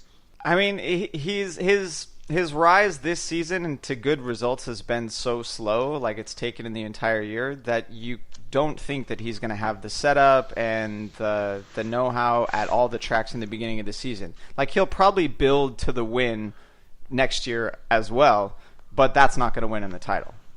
Yeah, personally, I think that Oliveira is more talented than Binder. I think Binder is a top talent, but I think that he's not the talent that Oliveira is. I think that his championship was, the year that he had was a transition year in Moto3, but he has come on strong after a difficult beginning of the season, some injuries. I think Binder wins races next year, but I think Oliveira is your main title contender. And I think that KTM's not dumb. They're not going to do what Suzuki accidentally did, which was get rid of both riders simultaneously. I bet you that Pole stays, Bradley goes, and they bring in Oliveira so they have some consistency with one, and then the hot rookie for the development focus for the next one, and then Binder comes up the following year. I mean, it is no secret that KTM is developing a pipeline, and both Binder and Oliveira are their chosen ones, and I think that it's perfectly lined up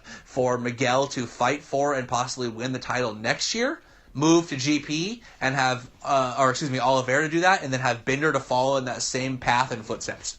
That'd be really interesting, though, if Binder, like the number 2 rider in their development team, actually moved up. Like if that's if everything works out perfectly, right? Right. Very exactly. well. Binder could have a terrible year. Someone else, whoever gets the ride on the KTM alongside Binder in Moto2, can outshine him, and then he'll move up. Right. Being the number 2 rider at the development team is not the best spot to be in, and I don't think he's going to be able to fight for the title.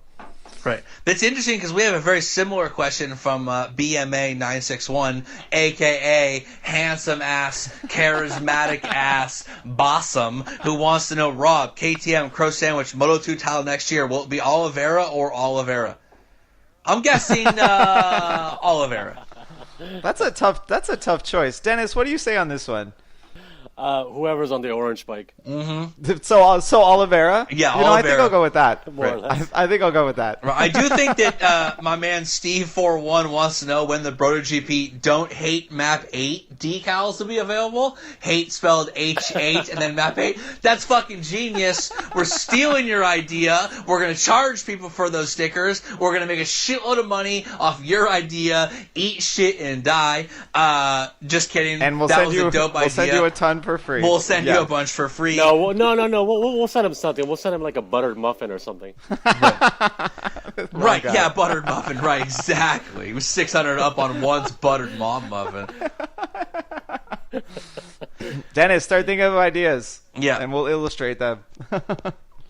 Oh yeah, absolutely. I got it. Yeah, I want it. an actual serious question for a second was Calahingo Maho wants more shit talk as always, obviously, but he wanted to know why Vandermark not really showing up much in this season, in this race. I was pretty stoked that Vandermark got the call up.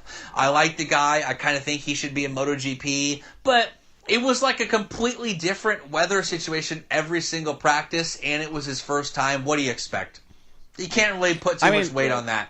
I mean, I've been to new tracks and had to learn new tires when it was raining, and that shit is hard, right? The second that you shit lose is hard, right? Title of Rob's Sextape. The second you lose a session to conditions that you're not racing in, you're already way behind. No matter how much of a professional racer he is and a previous world title holder in super sport, right? There's no way you're going to be competing against the best in the world on bikes that they've been riding on all year, that they already know the rain tires, they already know the brakes. I was honestly really surprised he did not get dead fucking last. He beat Tito and he beat Iannone, and he wasn't that far behind Cal. Right. Which don't mention Cal, I'll start singing the Cal Monster Bash. Yeah. I mean, he was really close. Vandermark, to be fair, was pretty damn close to scoring a point in a crazy weekend where he had no business being there. Even if he was on a well-sorted bike, it's still it's not like he's a GP rider. He's not the same size as Folger. There's no way he rides like him because he's been on Pirellis his entire career, right? All the difficulties, all the hardships that he had to deal with that weekend were essentially insurmountable. There's no way that he was going to get up there into the top 5 or the top 10. Did he even crash all weekend? He did crash. He crashed in one of the in Q1. Yeah, he did crash in Q1. He was down real low on the grid because of that crash. Yeah. Right. Yeah, I mean, I'm looking forward to Vandermark at Valencia. Hopefully it's consistent weather, regardless of whether it's wet or dry. And, he's got some time under the team. He knows the mechanics and the crew. It's always hard to come in and be a replacement rider. This is why I was kind of annoyed that they stuck Brock Parks in there in Phillip Island as if people bought tickets because Brock Parks was going, with the weird nationalism. They either should have had Vandermark skip fucking World Superbike and sit in. Because, again, when Vandermark was asked what was the most interesting thing about racing a MotoGP bike, he was riding in a series where it actually has fans. He wasn't used to actual people watching the race. He had a little stage fright. He told me that on an interview that we did. That definitely really didn't not happen. I think he's got it. He's got some seat time. He's ridden the bike. He's understood the tires. He's been around. Let's see what he can do at Valencia. Let's put him on. And I'm looking forward to it. I like Vandermark, and I kind of hope that he has some kind of support in Superbike next year, can move on. Otherwise, his career's starting to stall a little bit. Has he ever raced at Valencia? I know I'm the guy that's supposed to know things. I don't think so. It's like a go-kart track. How much is there to learn? How much is there? Even more if it's a go-kart track. It's interesting because he has experience in Malaysia, but I don't think he's ever raced at Valencia. Right. Does he have experience at Malaysia? Yeah, World Superbike races in Sepang. Yeah, he raced there last year. Nicky Hayden won Sepang. In World Superbike, yeah. Fucking God rest his soul. Right. Nicky Hayden won Sepang, dude. He won a race there. They've been there. He's been to that track. Brain fart. Right. It happens. Yep. Right. Yep. All right. Next question.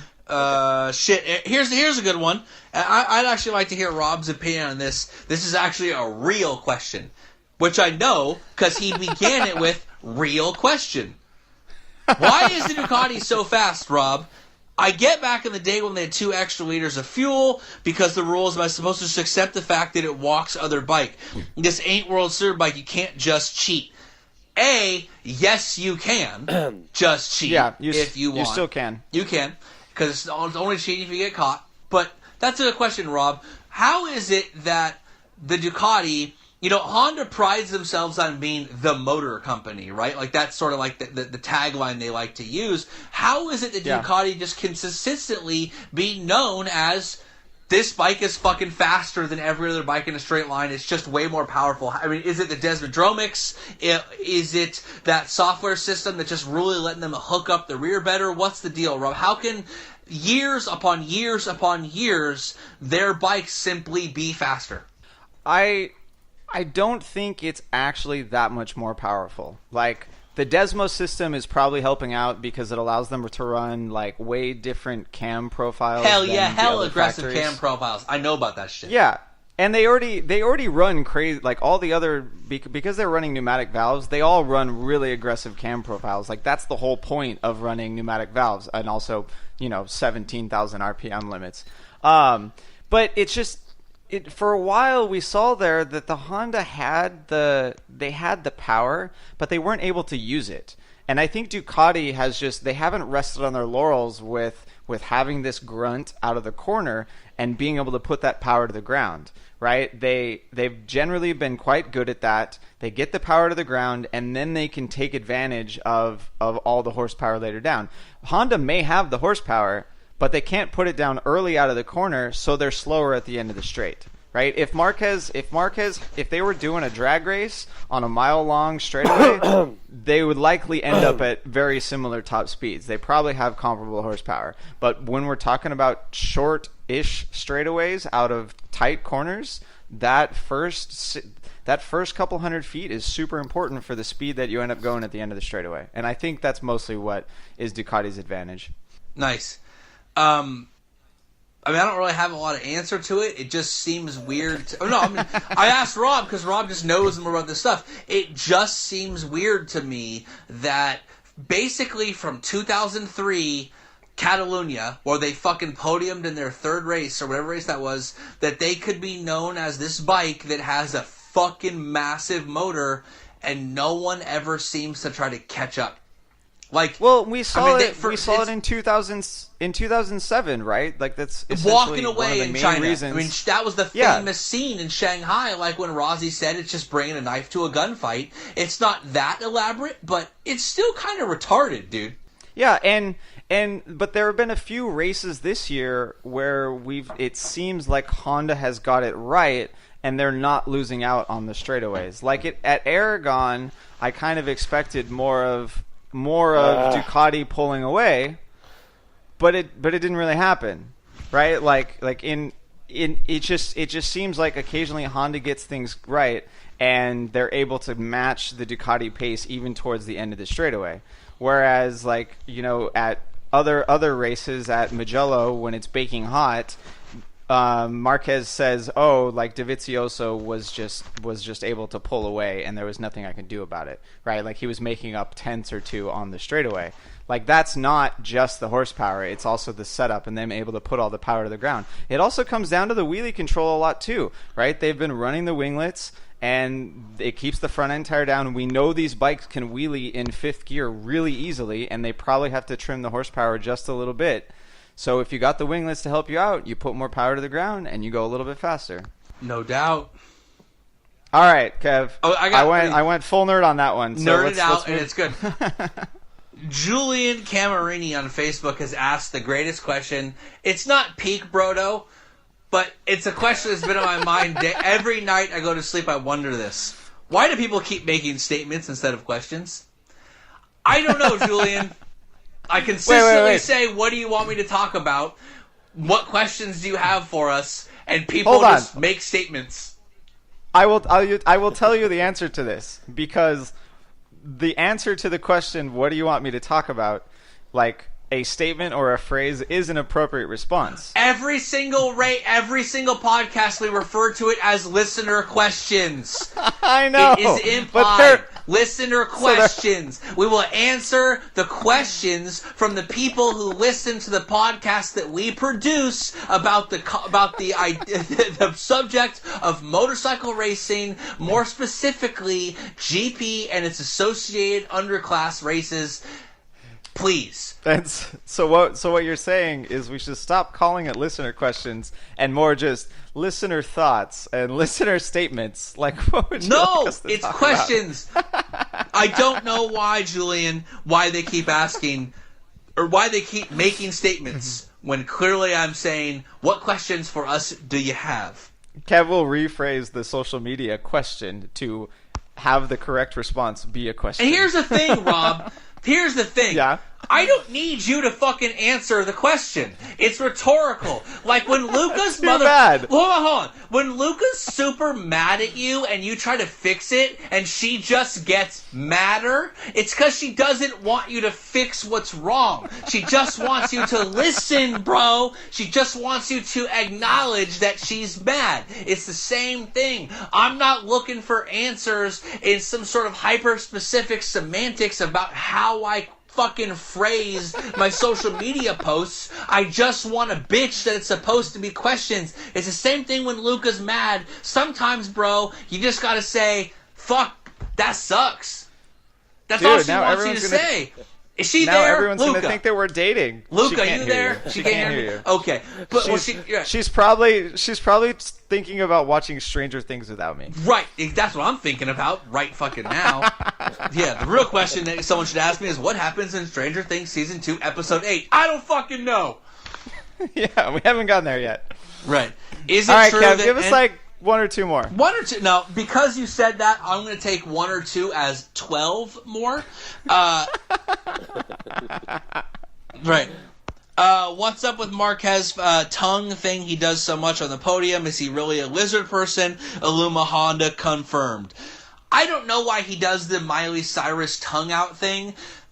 Generally, I view that like when you want to like... You're like uncomfortable, but you want to act like you're not. You like stick your tongue out really weirdly. Miley Cyrus did the same thing back in the day. Marquez is doing that because he knows like 3/4 of the fandom fucking hate him, and that hate is only increased by the fucking commentators and the journalists telling you not to hate him, because that's what happens when you tell people not to do something. They generally do the exact thing you tell them not to do. Dennis, you got kids. If you tell the fucking kid not to have that popsicle, what's he gonna do? Actually, they won't. What? No. Your kids are like well behaved and shit? Fuck. Dennis is a good dad. They would never blend in with BrotoGP. I got a great question from my man yeah. Chance Fay, who actually his name is Chance. That's actually pretty fucking sick. But he wants to know, how has Kevin not been hired to be a professional commentator yet? Good fucking question, Chance. Good fucking question. I know why. Because there's absolutely nothing professional about Kevin. Fuck. That is my point of pride. Actually, he Chance... can still get paid for it, though. Chance, that's your answer. There's nothing professional about me. It's true. No, it's because we still haven't recorded actual commentary for like during a race. We have to do that eventually. Right. That is not what they wanted me to surprise you with last episode when Kev was trying to hint at something. It's something completely different. It's totally different. Does someone have a pinball machine like that behind them? What is that? That was my Mickey Mouse shaped bottle opener, which I hate because there's nothing worse than adults who go to Disneyland. If you're an adult who posts on your Facebook about you and your stupid fucking wife spending your 3rd anniversary at Disneyland, I fucking hate you. Disneyland's not even cool for 12-year-olds. Dennis's kids are like 1 and 3, and they think Disneyland's fucking stupid. If you like Disneyland, you fucking own a Marc Marquez t-shirt because you love corporately created, branded bullshit sold to you at the perfect amount of blandness from which not to fucking disassociate anyone and to touch on everyone in some way. I fucking hate you so much if you're an adult that goes to Disneyland. If you go an adult that goes to Disneyland, if you propose to your wife at Disney... My girlfriend's looking at me hardcore right now. She's shaking her head. But shaking her head right now. She knows. Fucking seriously, adults who are obsessed with Disneyland is fucking weird. Get like real interests. Read a fucking book once in a while. Watch an indie movie, go to the theater, fucking see a rap show or something, because that is the most soulless bullshit there ever was. So what I'm doing, Rob, is I'm bouncing it around on my table about how much I hate it. It's a wine bottle opener, right? Yes, not a beer because I bottle opener? opened the bottle of wine, poured the wine into the coffee mug, the coffee pot, put the pot in the fridge to cool it down so it would open up beautifully, and then drink it. Because when I typed it into Google, it gave me beer bottle openers, so I needed to confirm. Yes, it is that one. Yeah, they're There's probably a very long story about how you obtained this that we don't need to get into right now. I don't even give a fuck. If it was me, I would take it outside and throw it across the field into the giant pile of sheep shit that's across the street from my house. And I would never see it again. Wait, how tall is the pile? It's not like a height issue, it's a width. Like, title of Ron Sex Tape, it's not a height, it's not a length, it's a width issue. It's the same basic thing. But, yeah, I mean, nice. I'm alienating all 10 of our fans right now. The ones that made it to the very end. Last question. Dennis is getting a little worried, but I have a good one. My man Paul Saylor, he's been with us for a while. He's asked lots of questions. He has a multi-tiered question that's actually a pretty good segue, which is, what are BrotoGP's plans for the off-season? What's up with drinking wine? Is Kevin's ball okay? Will Rob have enough money to race next year? What's up with drinking wine is occasionally when you're out of cups, you drink it out of a coffee pot. All right. Second tier answered. That sounds pretty solid. Yes. I've recently started drinking wine because Luca wants me to, so she can like go on a wine tasting vacation. And Dan, you should come up to Napa that, and hang in my hood. Yeah, exactly. I will say that wine still sucks, but I don't hate it as much anymore. Nice. Yeah. Domesticated. Yeah, basically how I feel about Tito Rabat. God damn. Off-season plans for BrotoGP? Well, there's a lot of stuff going on. Yeah, what do you... Well, I was going to get Disney as a sponsor, but so much for that. Right, exactly. It's okay. I feel like we've talked shit about almost all the sponsors at some point. Well, we had one guy who was a beer guy that wanted to sponsor us, and he sent me messages high as fuck on Oxycontin because he crashed his bike and was just rolling like crazy for like a week. And he was sending me all kinds of messages because he was just fucking higher than shit, and I never heard from him again. So that's right. That's how he listened to all of them, because he was at home just he binge listened us. What I can't do with Stranger Things because Rob makes me record instead of watching it. So I don't know. So if you're a sponsor and you're super wasted, don't get unwasted. Double down and send me and Rob and Dennis money. You can directly PayPal us at brotogp.tho@gmail.com. THO. Don't sober up. Double down on the alcohol. Take some pills. Maybe simultaneously. That's maybe not. I probably shouldn't recommend that. Sai, help me out. No. Sai, help me out. Right. So off-season plans I'll tell you about. We are definitely going to be printing more shirts, and I'm fairly certain we're also getting hats as well. So we'll have some swag set up for everyone. These don't only because you can't shut the fuck up about it. So yeah, we're gonna. Have to I'm making hats. And then we have these new "Don't Hate on Map8" stickers to make. Don't hate Map8, right? I mean, I'll tell you right now, Rob and I tomorrow are going to be texting about the "Don't Hate Map8" sticker. You know what I'm saying? If anything, that'll happen, but that might go on the shirt. Yeah, exactly. I mean, okay, but real talk for a minute. I know Dennis is upset how long this episode's going, but this is the new format, Dennis. Fucking get on it or get off and you're done. But no, he's gonna leave us again. Rob's sex tape. Rob's sex tape.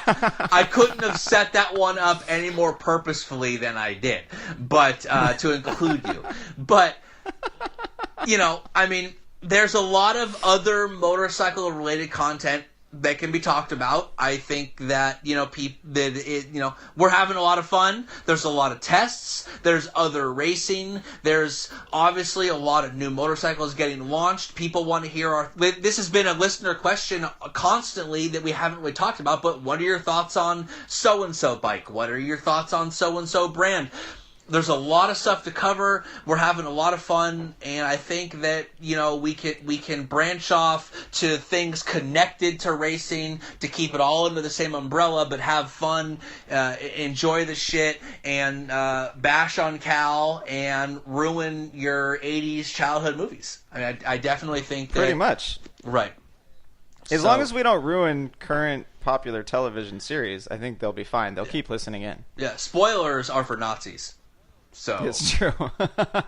I think he asked what if I'm going to have enough money for motorcycle racing next year. Correct. And it is not determined yet. I do now have a job.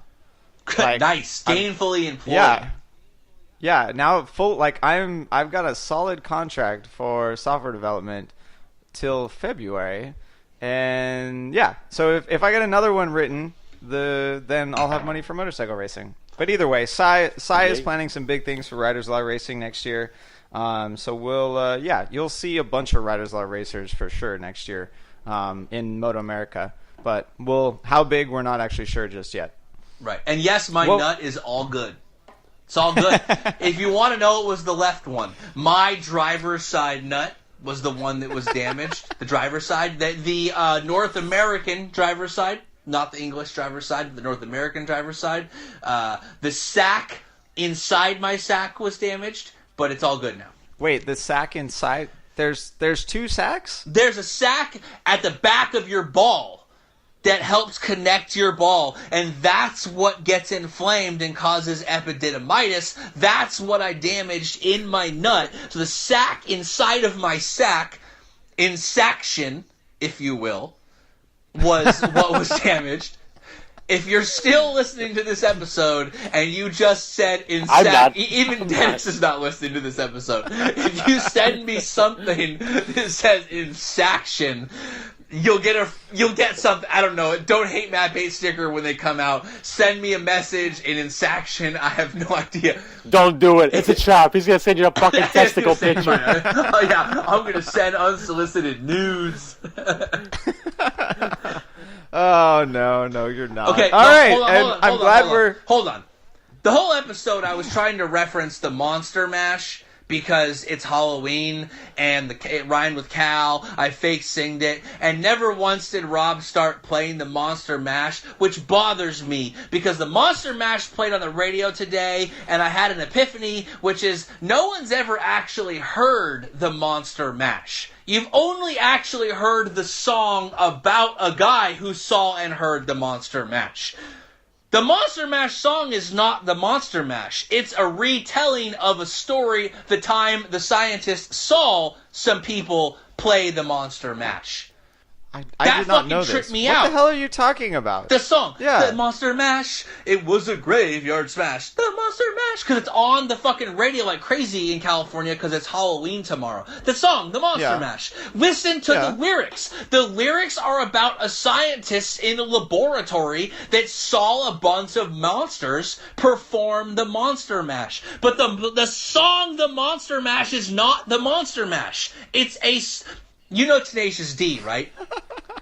Tribute? Yeah. That wasn't the greatest song in the world. It was just a tribute. That's the same thing. The Monster Mash is not the Monster Mash. It's just a song about the time he saw some monsters perform the Monster Mash.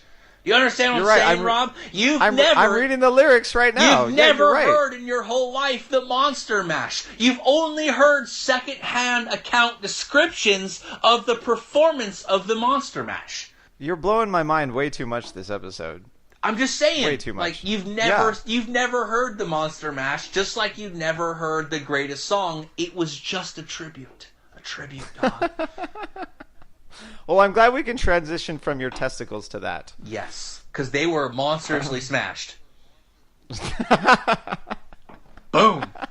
Done. In the graveyard. Kevin out. All right, everyone. Thanks for listening. Thank you to Dennis for actually coming to this podcast recording. Hey, wait, I just want to say that, if we do have any listeners who watch Formula One and want to talk about it, send us some messages so Kevin can feel them. Oh, motherfucker, Thanks. I already know. Hold on, I already know the 4 fucking people that are sending me those messages. Fuck! I know exactly who's sending me those messages.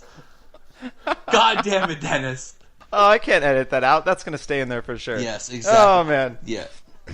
Do not send me messages on Formula One. Send them to Daddy Dennis. Send them to Dennis at BrotoGP.com. It's I think that still imperative works. that you refer to him as Daddy Dennis. He loves that. Specifically the daddy part. He likes that. Loves it so much. Exactly. All right, everyone. We All will right. catch you right after Valencia, and we're hoping for an amazing race and an amazing finish to this championship. Take it Exactly. easy. Hoping for an amazing finish. Title of Rob Sextape.